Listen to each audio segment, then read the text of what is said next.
karakia first, and then we'll go into apologies. Morena tātou e karakia tinatanga. Wakatokti hau ki te uri. Wakatokti hau ki te tonga. Kia mā kina ki uta. Kia mā taratara ki tai. Kia I aki ana te atakura, e tio, e uka, e ahu. Tuturu o witi wakamawa kia tina, tina. Huie, tāki. Okay, the health and safety message, that's there for you to read. Just take it as read. And apologies, we have one from Jonathan Young. So a call for those. Let the be sustained, please. Thank you, Craig.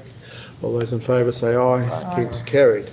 Okay, so now we'll go on to the tab 5, which is on page 5. That's quite good, isn't it? So the financial report. Amy. While Amy's coming forward, so this is the catch-up of our financial reporting while we're electioneering and inducting ourselves. So there's 3 reports there, and Amy will take you through the highlights of there. There's also some the digital media update and the common seal transactions. Amy. All right, kia ora. Yes, so as Mike said, August, September and October reports. As at the end of October, we're tracking 1.5 million ahead of budget, notably carrying some vacancies and some delayed expenditure waiting on those RM reform decisions. Amy, excuse me, can you just speak just a little bit? Sure, please. Sorry for that. Carrying a couple of vacancies and waiting on some of those key decisions around RM reform. So tracking 1.5 million ahead of budget at the end of October. Happy to take any questions, comments. Okay, anybody got any questions, comments? Just the renewal of the lease of Coronation Ave. Yes. I didn't quite read that somewhere. It's probably in there.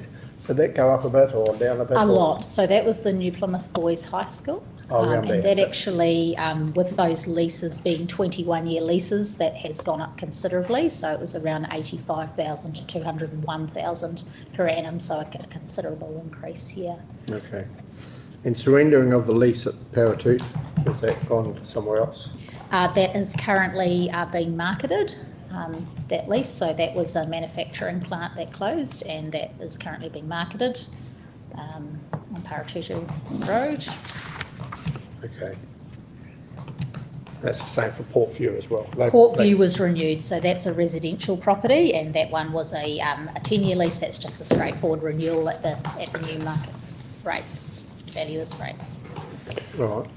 And Chair, the other one that there isn't in this report here, but councillors may be aware of through social media, is the site at the bottom of Namutu Road is being cleared by Z. They're working very closely with us and very well with us to remove the tanks and make sure any contamination in the site is being cleared and all the rest of it. So that will be marketed at some point in the future as well. It will be. Our final meeting with them for the surrenders on the 15th of December.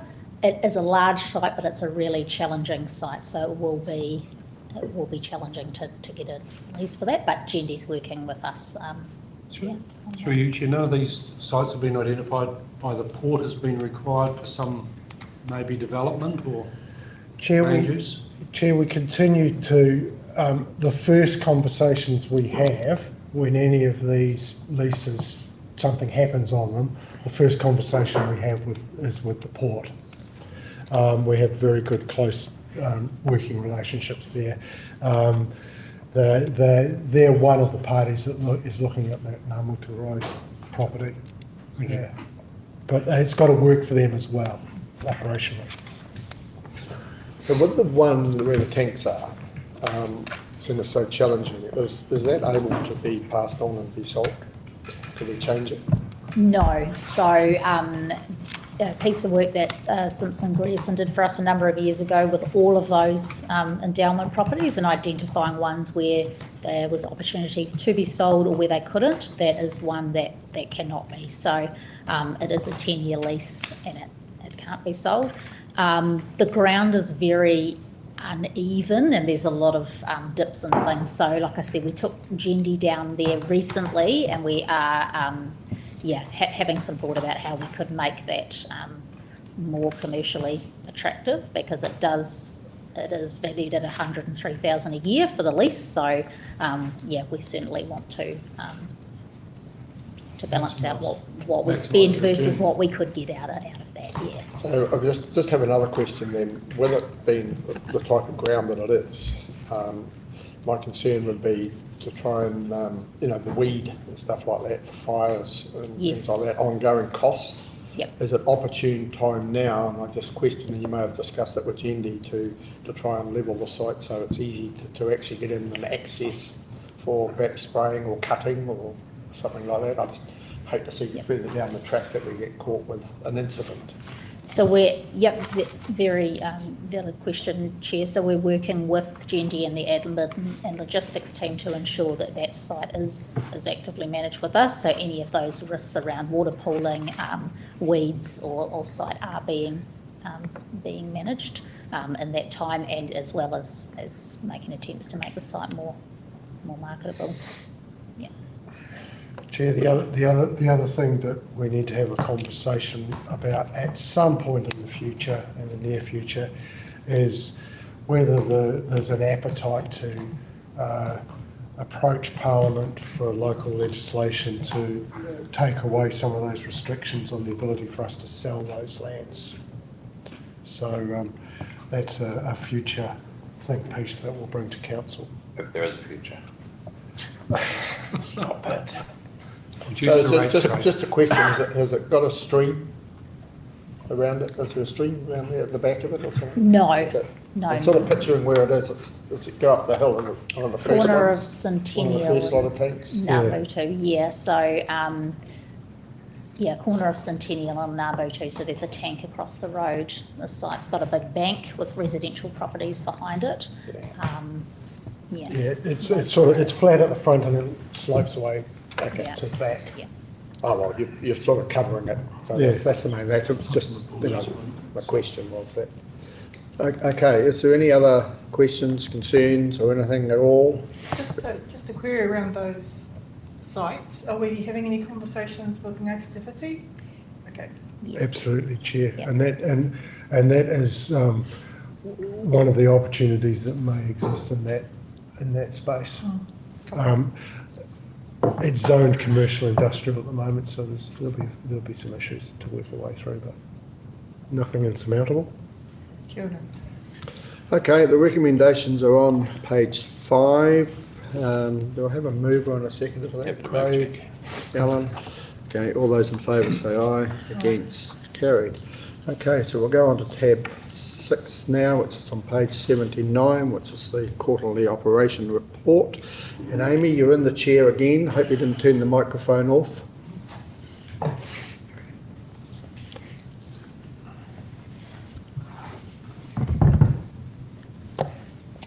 Chair, this is the first quarterly operational report for the 25-26 annual plan. It is a snapshot of how we're progressing through our various works programs, and as you would expect after the first quarter of a year, we're largely on target. We've only noted 2 areas where we're potentially at risk.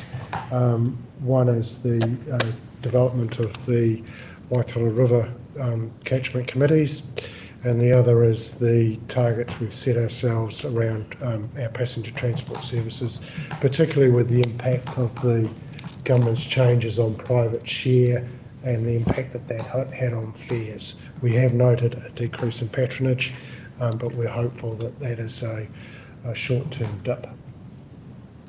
Happy to answer questions. Okay, well, we'll hear from Amy if you've got anything to add, have you? I think, Okay. Mike's covered it. Happy to take any questions. So the dip, we assume, is because the price has gone up. But there's been, especially the district councils made big efforts to put in walking and cycling. Could that be, is that a possibility that some of that is transferring over to that modes of transport rather than just the pricing? Chair. Perhaps I could ask Cheryl. Cheryl might check. Yeah, okay, well, I'll hold that question. If I get it wrong, but basically what it's always difficult to compare year on year because there's different terms and there's different usage patterns and all the rest of it. What we've noticed here is there's appears to be an alignment between the increase in fares and the impact on patronage, as you would expect. But once those fares settle in and all the rest of it, we anticipate them to come back in line. Okay. Okay, so the operational report's there. Look through it, read it. Any questions? Okay, that appears not. So the recommendations are just to receive the report. I'll move. And Benita, thank you. Susan, if you want to chip in, and I don't see your hand, just yell out, please. Of course. Thank you. Sorry, all those in favour say aye. Aye. Against, carried. Right, Bronwyn, your health and safety report. Chair, while Bronwyn's coming forward, just note that last year earlier this year or late last year, I can't quite remember what, we presented Mr. Bruce Robertson's report on risk approaches at the Taranaki Regional Council, and you adopted his recommendations. This is the first, we've been doing a lot of work since then to implement those recommendations. This is the first step that as councillors, you're starting to see that transition of our approach and risk management as we put a little bit more effort than we have done in the past. And as I've noted in paragraph 3 there, one of those key observations was developing reporting which is more aligned with the committee's governance role rather than we tended to have a purely operational focus previously. So the reporting's evolving and will continue to evolve. Bronwyn, did you want to add to that? No, thank you, Mike, and through you, Mr. Chair. There's the style of this report, welcome feedback. We are trying to pitch it at that governance level that is fit for purpose and gives you a good understanding of where we're currently at as an organisation with our corporate risk focus, as well as health, safety and wellness, which is a subset of that risk management approach going forward. So, yeah, I'll take the report as read, and if you have any questions. Councillor Jamieson. Thank you, Chair. I think probably one of the major risks or things we have is really through the legislation changes and what sort of a effect that has, especially on staff, with regards to going forward. It's something that I think we need to be aware of at this committee and do what we can to ease that or help where we can. So I look forward to some, probably some coverage of what the expectations of what things that probably can come out of it. I don't know where it's headed, or none of us do, but certainly in for some serious changes. Absolutely, that was an identified risk already on the corporate risk register, so this is the perfect opportunity to work through and capture how we're managing this exact scenario. Chair, I'd also note, and Mr. Ruru will correct me if I get slightly offline, but my understanding is there's a session on Friday morning in our strategic thinking area around the impact of all of this government reform and legislation around simplifying the structures, rate capping. I'm sure there'll be some information there on the RMA reforms that pop out of today's announcements. So there's an awful lot in there, and my understanding is there's an opportunity to address those on Friday morning, those conversations in a little bit more depth than you would do in a meeting like this. Thank you. Anyone else? Okay, just on page 134, Bronwyn, the drug and alcohol testing procedure, and that's you're saying that's live. I thought we were pretty well up with that. Are we getting results of those testings to show some concern? Is that why we're sort of? No, so it's only on new employment, new employees as they come on board. We're not doing any retrospective drug and alcohol testing across the organisation. So we've had minimal number of new starts to really get any idea of trends, but nothing, there's been absolutely So nothing we to don't, be we don't do concerned. any randoms. No, absolutely not. The reason for that is? It's a decision by the executive team not to go down that route. There would be any reasonable cause testing, and we still have to work through on a case-by-case, incident-by-incident occurrence whether we need to go that far. And that's something that we're just working through with our procedures at the moment.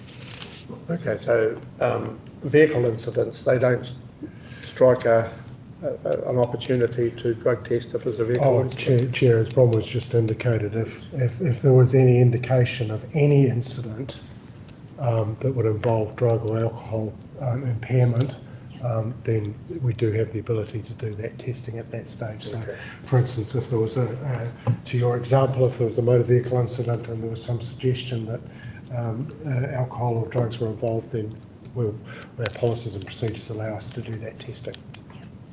And just relating around that, the safe driving policy. Yes.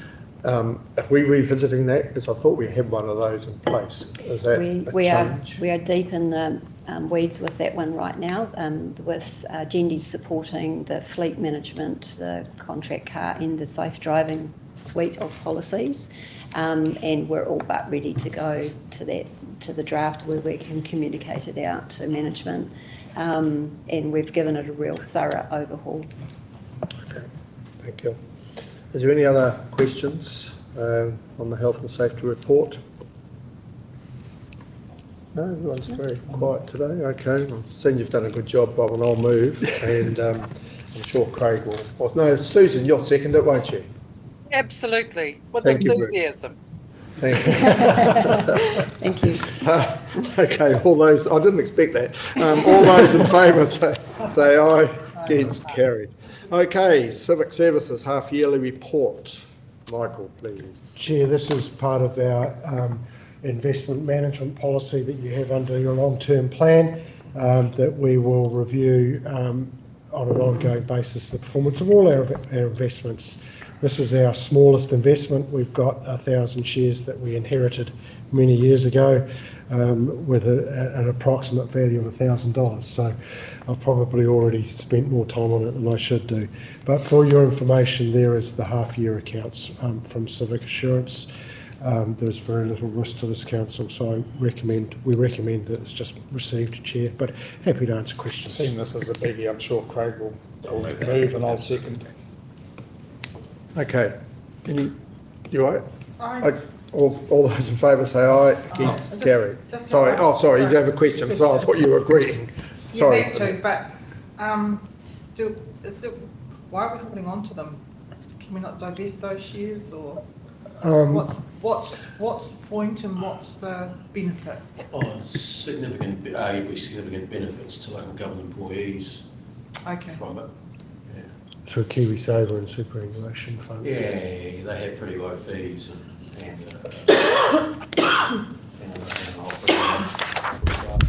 in fact, staff and I think elected members are able to join, to be honest. Oh, really? Families, certainly staff families are able to join if they so desire. Oh, It's just another option, then it's available to all local government employees. okay. Okay, you happy with that? There is, of course, the historical thing which this council's been a member of with the liability protection schemes through the year and the LAP schemes historically. In fact, LAP is still going, I think, with 15, did I see 20 councils or something, members of LAP? 2022, I think it was, something like that. So, yeah. Okay. All right, I'll just re-put it, so all those in favour? Aye. Against, carried. Okay, thank you very much. So now we'll go on to the tab 9, which is the update of delegations manual. Thank you. Michael again. Thank you, Chair. So we've had a couple of amendments to pieces of legislation. We've updated the delegations manual to reflect those changes. They're operational, administrative type changes. There's nothing of any significance in those delegations, and certainly no change in the direction of travel that you've had with your delegations manual. Delegations can only be approved by the council to staff, so we've brought the delegations manual with those amendments back for approval.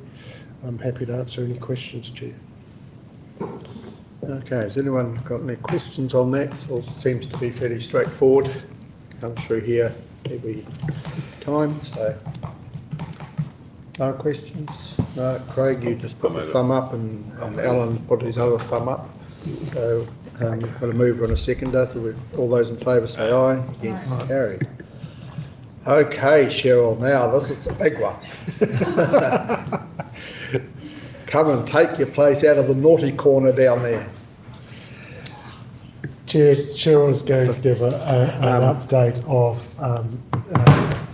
changes we're making as we prepare to roll out our new network in April of next year.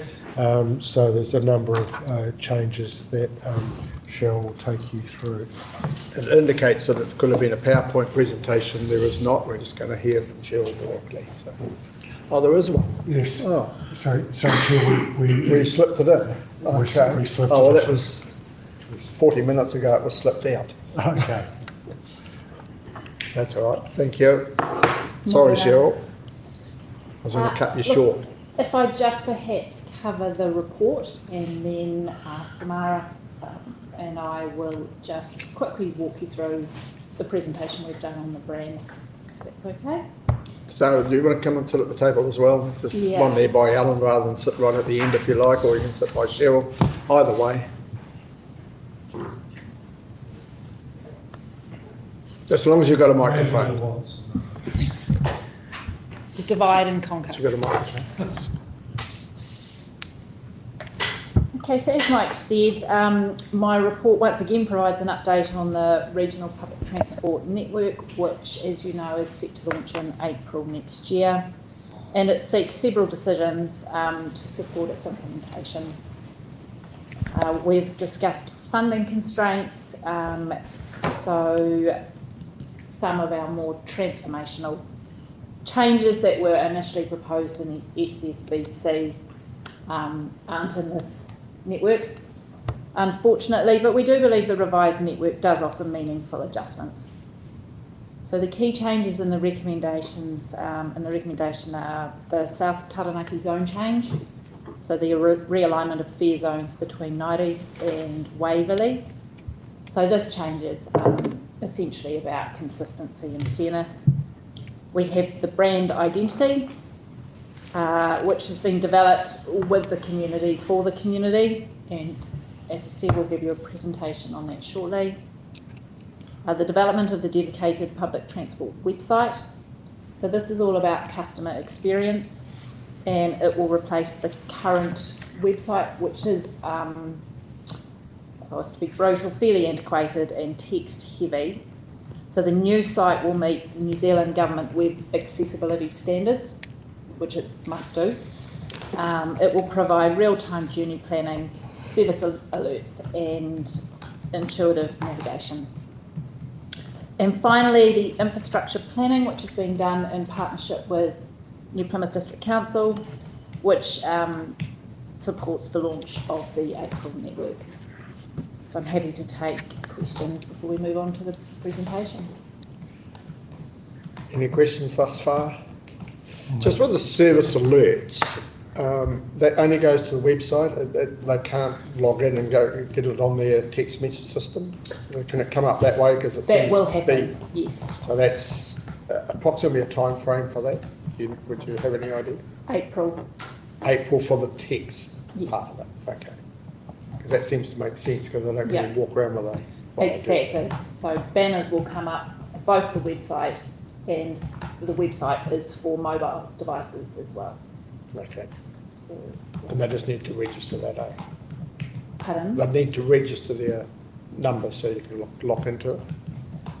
So there'll be a login feature where you can log in and you can have favourites, favourite all your alerts, and your favourite routes, and then you will get the alert for your route. Okay. Okay, that's me exhausted on that part of it. Has anyone else got any questions before we go on to the presentation? Okay, the presentation it is.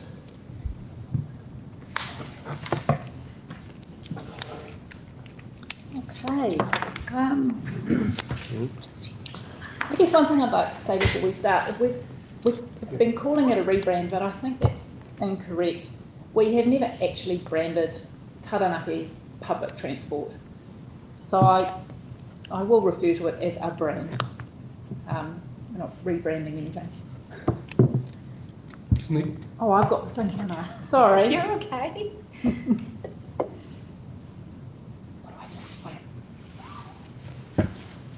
So why are we doing it? What's the problem that we need to solve?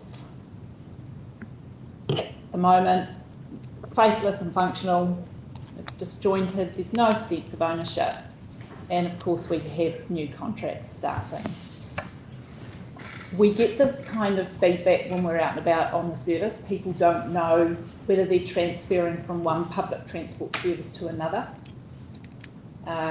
We have quite a few bus operators in Taranaki, very hard to know what's public transport.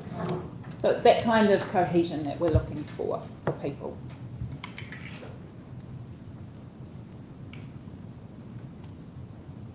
So just with that, so when would that cause confusion though? I mean, if you're on a bus coming from Hamilton and then you're going to public transport, surely there would be a definite delineation between the two.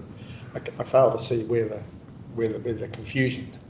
So if you travel into Taranaki on the regional services and you're transferring to go to the hospital, for example, you've sat on a big white bus with connector on it, and then you get to Ariki Street, and there's no cohesion between that bus and an urban bus.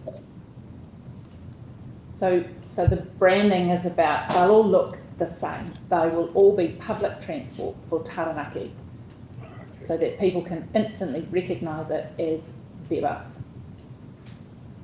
Okay. Yeah. Okay. Thank you. Does that make sense? I'm asking a few questions, so sorry about that. No, it's fine. Again, it's feedback that we get. People come in, they may come in from the coast, which looks slightly different again, and then just aren't sure how they're supposed to transfer. So that's our current state, really.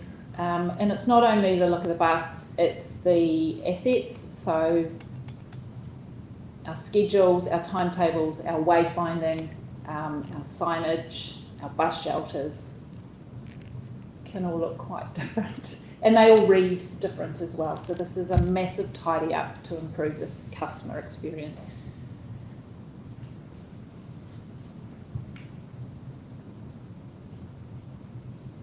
So what can we do? So it's about quality and care. Accessibility is huge. We have an ageing population. We have many elderly tell us they can't read things. It's not just font size, it's also colours. We need to keep it simple, so that consistent branding helps do that. Increases the visibility and cohesion. It's our bus, it's Taranaki's buses, and they all work together. And it's about fostering that local ownership.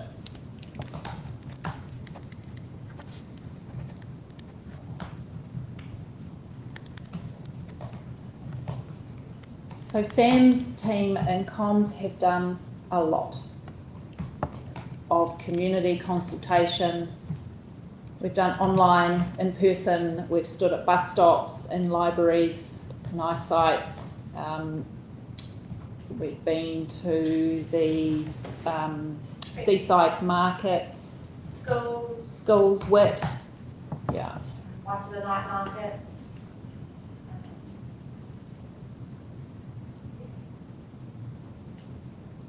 Yeah. Yeah, schools. We've basically stalked our community for the last 3 years. And that's just one of our examples of the team up at WIT. They had a brilliant session with the students, and then, yes, of course, so we've had sessions with Age Concern, Grey Power, WIT, so on.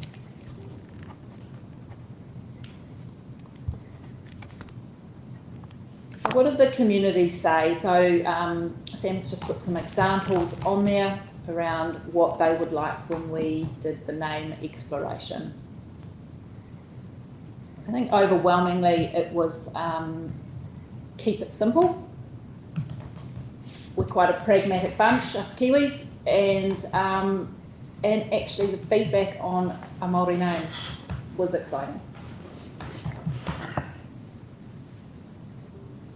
Not just one or two, it was quite overwhelming.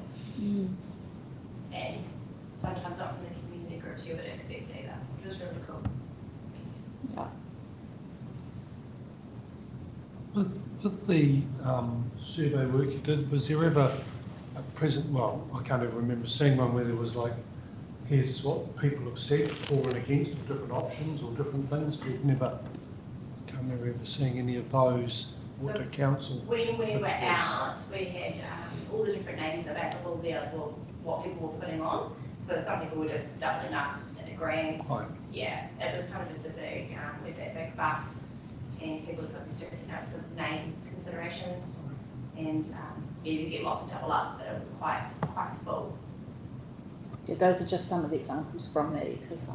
Yeah. And the full report is online on the Have Your Say Taranaki as well. So the name Te Pahi just came from that experience of pulling names. It's actually in there, yeah. Somebody suggested Te Pahi. And yes, so it was a combination of keep it simple and the Māori name.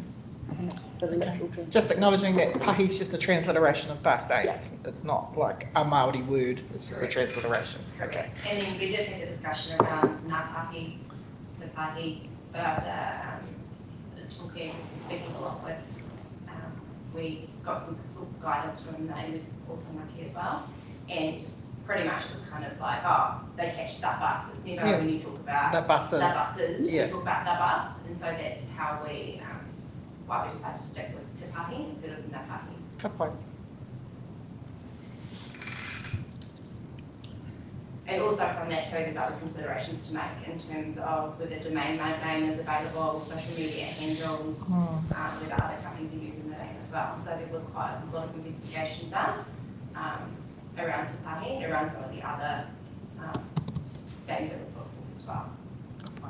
Thank you. I'm just thinking, it wouldn't be unrealistic to have the same name for public transport throughout New Zealand, would it?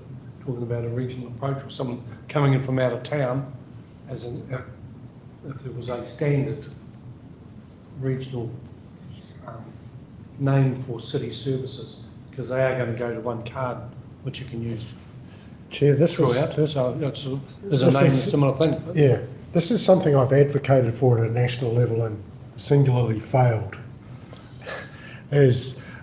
And it's built on that exact concept that you've just talked about. We're going to a national ticketing system. You have one system, one card, you use your phone, whatever. You've got one system across the whole country.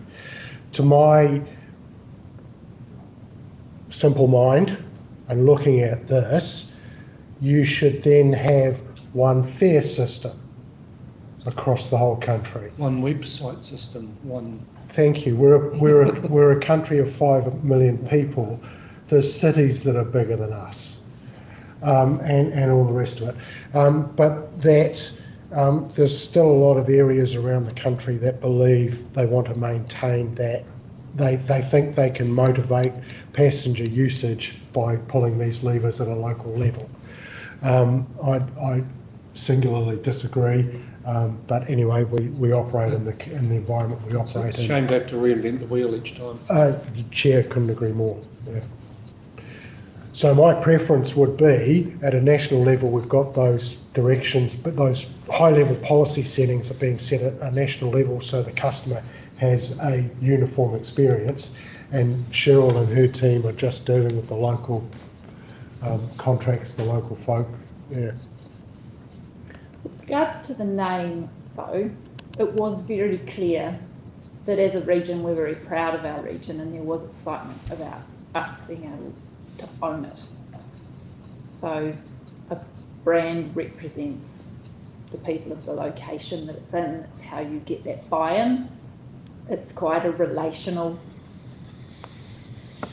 way of looking at it. There's a lot of research that I've been reading, and it's a very real thing. It's why any organisation will brand.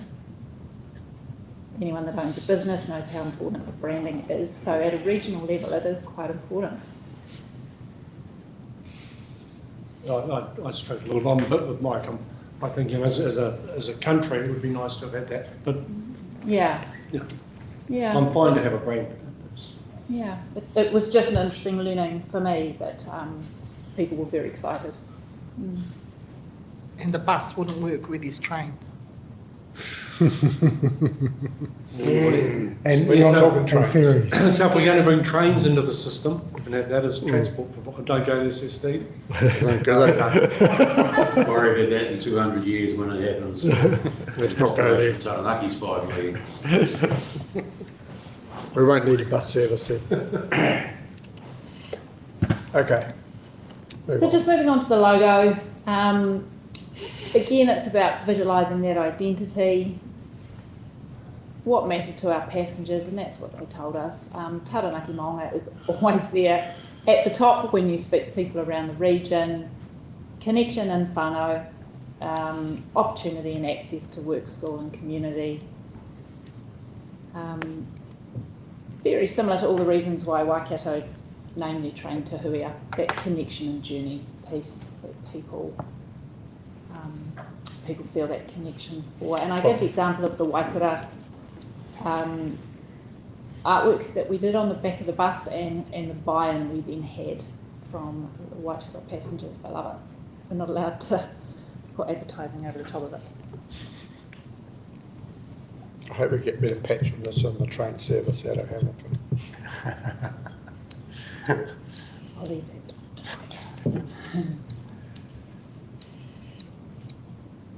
So it's a recognisable brand. The tukutuku pattern, it symbolises the connection and care, bringing people together, which is what a public transport service does.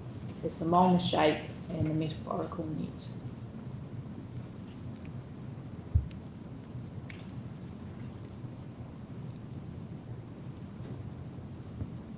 Come on. Okay. So Sam, perhaps you can speak to the feedback, good and bad. We did a 2-week consultation where we gave some concepts of what we had come back from our agencies, especially around the name as well. And we actually had quite really good feedback for the first week and a half of that consultation.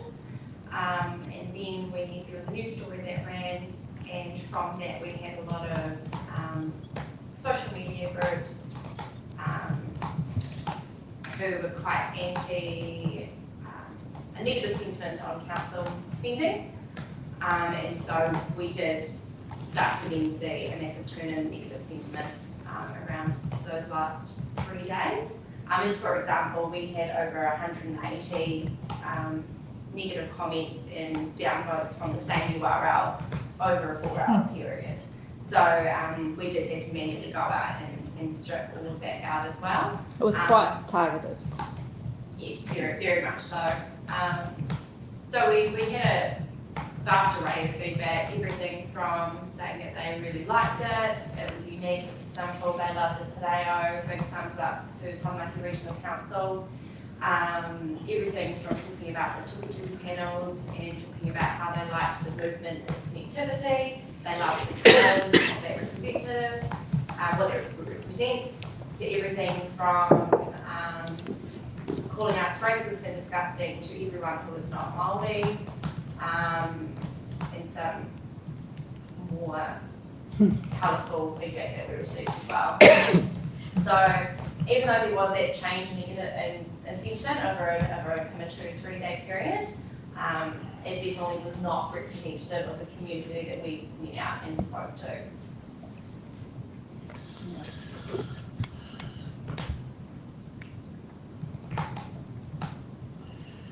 So what will it look like?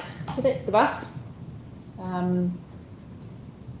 The green and the light green will probably change regional to urban, but essentially you're going to have those buses moving around, very clearly distinguished as Taranaki public transport, distinguishable, sorry. And then wayfinding and signage.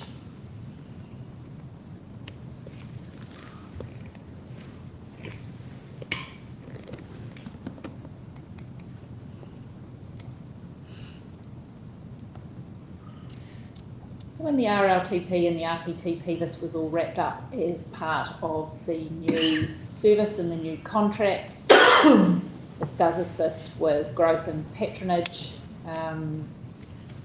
get that public support, and that it becomes recognisable and valued.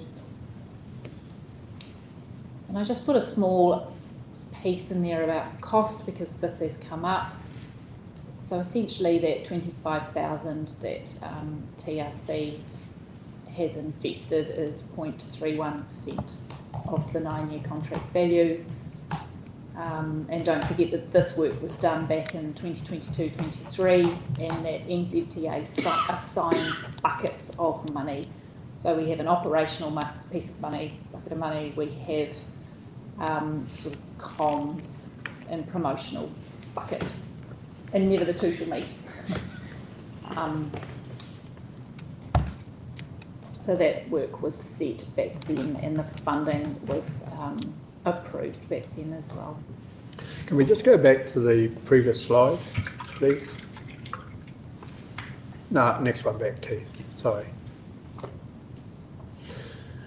I just question the graphics on all the buses. Is that over a period of time? Because it seems for the development of the rebranding, the $50,000, I struggle to see how we can graphic all the buses within that cost. So are we expecting more costs, or is the contractor paying for the graphics, which is still a cost? No, so as part of that bucket of money over this year and the next year, there is money put aside. We will only wrap the 13 electric buses which are coming in for the new network. They are coming in white, so we'll start with them. And so we're expecting an additional cost to come forward for the wrapping, etc. It doesn't seem to be a lot of money there to actually wrap even 13 buses. So it's additional costs. Yes, so sitting within that promotions budget, we've made sure that we've kept some money aside to wrap a certain number of buses. So that's over and above the 50,000? Correct. Okay, so where's that shown? Pardon? Where's the promotional budget shown? Chair, that's so within our budgets of our annual plan, we have provision for our transport planning services and our operational services and our promotional services. We have buckets within our financial systems that for planning all of this work. Where you see that budget finally arriving is in the annual plan, which is the full budget for the passenger transport services. So it's a small portion of a much larger budget, but it has been included with our budgets. So there's no increase in expenditure is the point I'm labouring to get to. Okay, so so the budget, I mean, we're 0.3 now, so we're not expecting another 0.3 to come to those through the budgets onto the rates. Chair, the conversation, and we'll talk about this in a bit more detail in the annual plan workshop, is the pressures on our budgets and how we're recommending you approach those challenges. This is rounding error type stuff. This is low level stuff. Have you got an indicator of what it costs to wrap a bus? So each bus is about $4,000 to $5,000. Yeah. So we're at that order of magnitude. You did say 4 to 5, not 45, eh? 4 Two. to 5 5. grand. So, yes. No. I just don't want to have any surprises come forward, you know, once we're locked in, and I'm just sort of, as a chair, just sort of worried about, you know, a surprise. Well, now we have to do it because we've already committed to it. So Chair, as Cheryl's indicated there, we've got a whole lot of new electric buses coming in with the new service. They're the logical first, if you'll excuse the pun, the first logical cab off the rank to do the branding, and we'll then pick up the rest over time and as budgets allow. It's more of a soft rollout than a all on day one. So the annual operating cost of a bus, they're what, 350,000 each? Correct. So 10% will probably pay 35, 40k a year for the bus. Operating cost to have it available, just available, let alone its capital cost. Service charge 10%. Easy. So probably more. So it's 5 grand over 10 years, $500 over 10 years versus 35 to 40k a year for availability of the bus is what you're talking about in terms of dollars. Can I ask you, does this do away with the ability to have advertising on buses? The backs are clear. Because that can be quite a good revenue stream. Correct. Yeah. Yeah. Backs are clear with no branding at all. Yes, we've kept them white because generally, if you look at the urban buses, they're always covered with some form of advertising, and we want to continue getting that revenue. Something that Plymouth had earlier on, and totally irrelevant probably, they painted the fronts of their buses like an interesting colour, so they were either orange or bright red or something, just a front fascia which sort of stood out as a passenger service bus. So they might have had different colours of different routes. Just the front cap, it's like painting the mirrors. Mirrors a different colour, But then if you're changing routes, They do move between routes. Yeah. and they have to be decent. I think this is really good in that, the green stands out, and we'll be able to identify them as what they are when you're waiting for the right bus at Auckland Airport. You identify it by colour. Except There's the yellow one to take me to the domestic.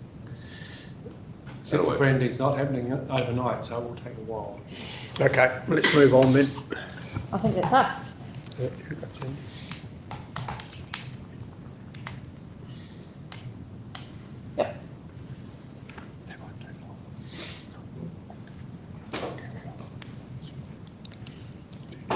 Okay, no, I should be all right. In the report, there's nothing about total mobility. So how's that progressing along with Ironside? What's the patronage like on that, or where's it sitting for total mobility? Total mobility continues to grow. It's a much needed, much loved service. I would have to get you the numbers if you would like. If you could just bring it back to the Sure thing. for the next meeting, just and connection between that and Ironside, how they're both sort of working. So Ironside is swept up within Yes. Total Mobility now. It's just they are one of our providers. Yeah. Okay. Yeah. Chair, this is one area where as our population ages and people get older and accessibility becomes more difficult, there will be increasing demand on our total mobility services for people who just simply are unable to use our public transport buses. That's why I want to sort of make sure that it is there and strong. Yeah. That's really the question I'm asking, because there's nothing in the report about total mobility. With regard to total mobility, has there been any research, or have you done any research regarding, like, a lot of the buses, or all the new buses, have that wheelchair accessible type system, which very few use.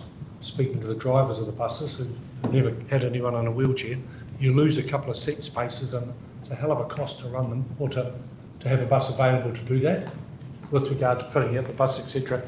As opposed, in my thought, it might be better to have a more extensive Ironside type service, total mobility service that is more like on call, as opposed to the regular bus services that traditionally don't have anyone on, and that needs disability access. I just wonder if there's been any research done that way, whether it's worth all that extra cost on each bus for the few people it does take. It's in the rub. We must have wheelchair access, and I do believe in it. It needs to be there for people that need it. I think that people need to have access to it. I don't think every bus needs to have it in it. Yeah. That's my view of it. But Right. I just thought, provide the service for them, yes, definitely, we need to do that, but does it need to be in every bus? Because of the cost, just because of the cost and lack of seating you get because of it and those sorts of things. Yeah, no, it is a legal requirement, plus Okay. Waka Kotahi are quite Okay, that's different, we have to have it. yeah, and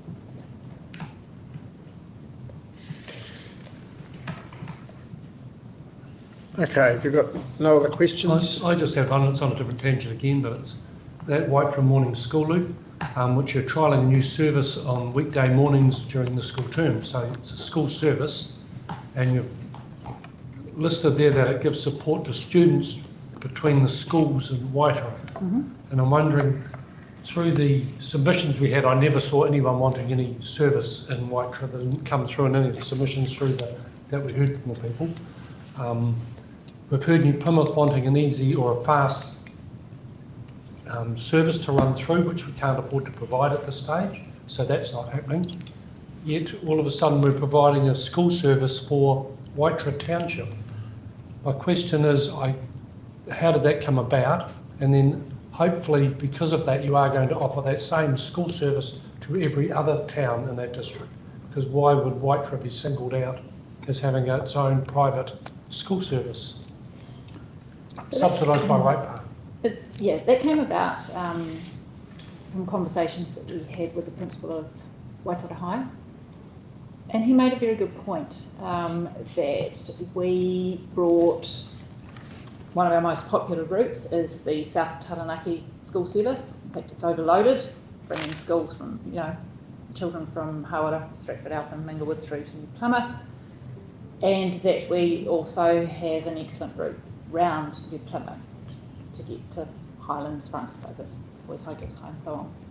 And yet none of our bus routes went past any of the Waitara schools, primary, intermediate or college. And he's right, and we had to listen to that.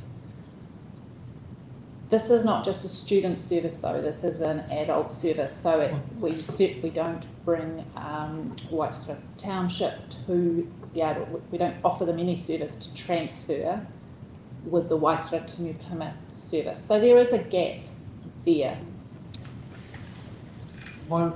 There's significant growth in Waitara, particularly as you head out past the beautiful new roundabout, all in the farmland on that western side. So it's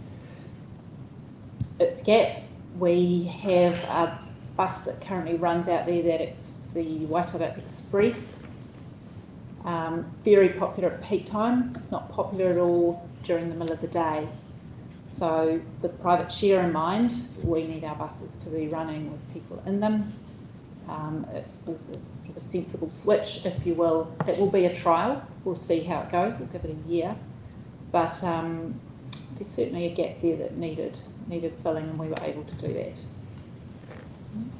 To follow up with that, if one principal can ask and get a service that way, I put it to you that Stratford has the connector bus that runs through that only passes Taranaki Dyson School, passes none of the others.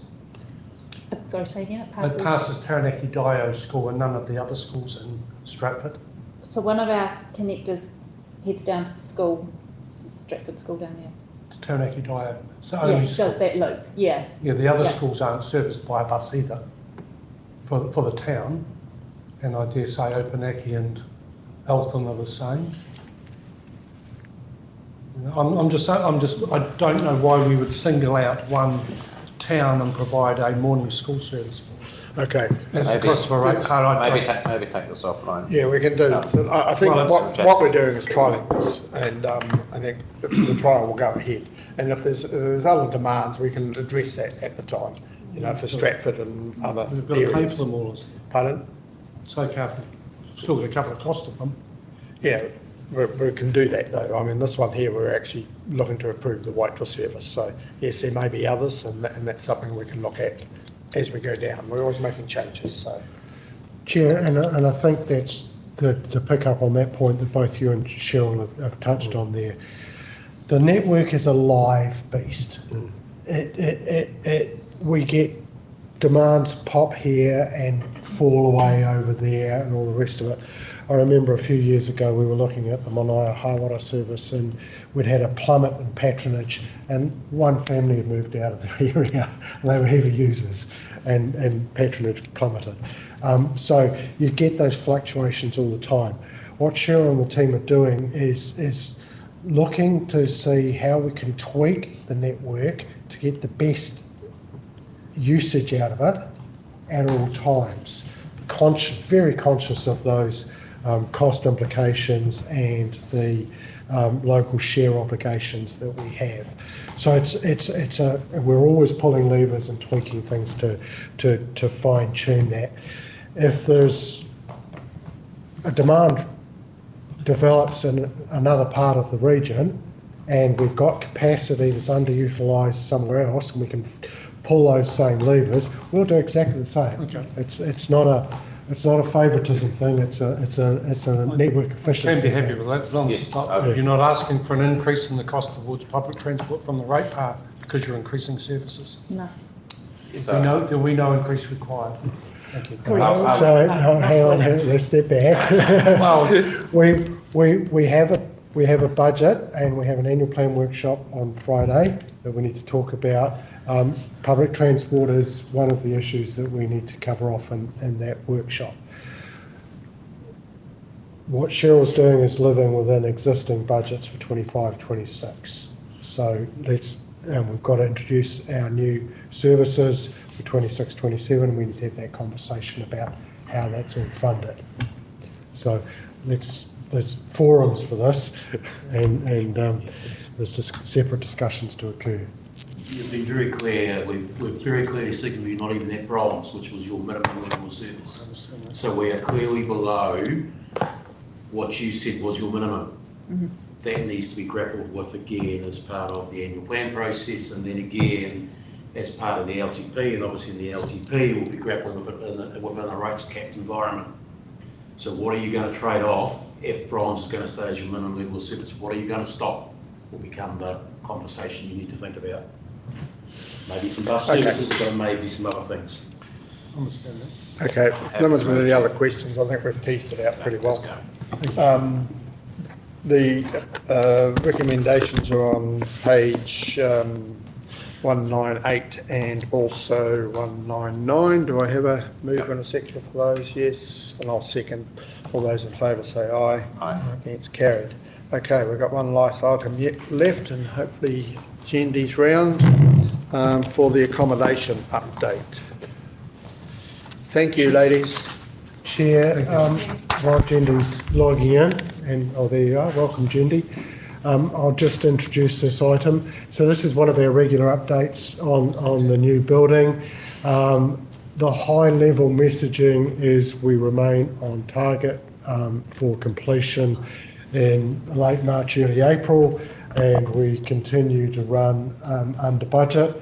There's been some ups and downs with the contingencies and all the rest of it, which I'm sure Jendy can give more detail on if necessary. But at this stage, it's a good news story. Jendy, did you want to add anything to that high-level summary? Thanks, Mike. Look, ultimately, progress is going really, really well. We're tracking well to program. As Mike said, we have had some contingencies, mainly the discovery of 2 underground tanks, one riverside that we found very early in the project, and then one as you come in the entrance to the right, which we found an old gas tank that was in the ground where the sewage tank needed to go. What we've done though is we've found some, we've kind of balancing these sort of variations off by just making some tweaks and changes to the building, but things are on track. Progress is going really well. The cladding will be complete probably around mid-January. Internally, we've got our first fixtures that have been complete. Floor coverings are starting to be prepared for. Our jibbing guys are in. We've actually got a couple of teams that are actually going to work through the Christmas period, just ultimately by choice. So we're allowing some of that internal stuff to continue on. But SDC inspections continue as per our Form 5 requirements, and ultimately are going really well. We've got a really good relationship with the SDC team and the building inspectors. Happy to take any questions or provide any further detail, but the project and program is all on track. We've still got healthy contingencies remaining. And Chair, while you were away electioneering, we had the pleasure of a roof shout, which was a very enjoyable experience. We had a very pleasant function with Cleland's and the main subcontractors. Thank you very much. Actually invited. So you should. Well done. You were politically no-go areas Oh, at the time. politically neutral at that point in time. Hey, I know there was some, obviously from this report, there was some media coverage this morning in the Daily News. Has there been any feedback on that yet today, positive, negative, or it's just boring stuff for everybody out there? Chair, as we experienced when we discussed the feedback from the consultation on our public transport branding, the media can be a double-edged sword. Sometimes it can be helpful and sometimes it can be unhelpful.